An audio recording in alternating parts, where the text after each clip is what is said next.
এতগুলো মিটিং হয়ে গেল, তাও তোদের কোনো উন্নতি আমি দেখতে পাচ্ছি না। তোরা শুধু চড় খেয়ে খেয়েই বাড়ি আসছিস। এত নামি দামি সায়েন্টিস্ট এনে আমাদের কি লাভ হচ্ছে?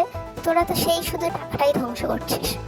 আজ আর নতুন কিছু শেখাবো না, আজ শুধু শুনবো তোরা কে কি শিখেছিস। এই কেলটু, বলতো কি করেছিস? বর্ষার মধ্যে আপনি বেকার বেকার ডাকলেন? এই ওয়েদারে কেউ বাইরে বেরোয়? এই ওয়েদারে তো সবাই খিচুড়ি খায়, আপনি রক্ত খাওয়ার কথা বলছেন? গরু গাধার দল সব!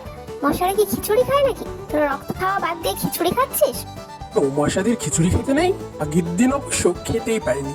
ওই বেটা টিকটিকিটা পড়লো, নিজে তো মরলো, আমাকে খিচুড়িও খেতে দিল না। সব গরু গাধাদের পড়াচ্ছি আমি, মশারা নাকি খিচুড়ি খেতে গেছে। তোরাই আমাদের মশা রাজ্যের কলঙ্ক, তোরাই আমাদের মুখ ডোবাবি। এই কালু, তোর কি খবর? তুই আগের বার তো রক্তের মধ্যে সস মাখিয়ে নিয়ে এসেছিলি, এবার কি করেছিস বল? এবার আর আমি কোনো রিস্কই নেইনি। এবার গিয়েছিলাম সোজা মর্গে রক্ত খেতে। মরা মানুষ নড়তেও পারবে না, চড়তেও পারবে না, আর আমার মারতেও পারবে না। গরু গাধার দল সব মরা মানুষের রক্ত খেতে গেছে। মরা মানুষের রক্ত খেয়ে তুই কি করে বেঁচে গেলি? আমি আর বাঁচলাম কোথায়?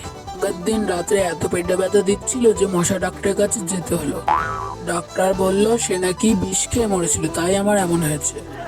আরো যা মরা মানুষের রক্ত খেতে, তোদের সাথে এমনই হওয়া দরকার, সব গরু গাধার দল কোথাকার। আর সে কেলটু কোথায়? আগের বার যে বাথরুম পরিষ্কার করতে বললাম, সে এমন বাথরুম পরিষ্কার করেছিল যে আমার বউয়ের পা ভেঙে গেছে। তারপর তো তাকে আর দেখাই যাচ্ছে না।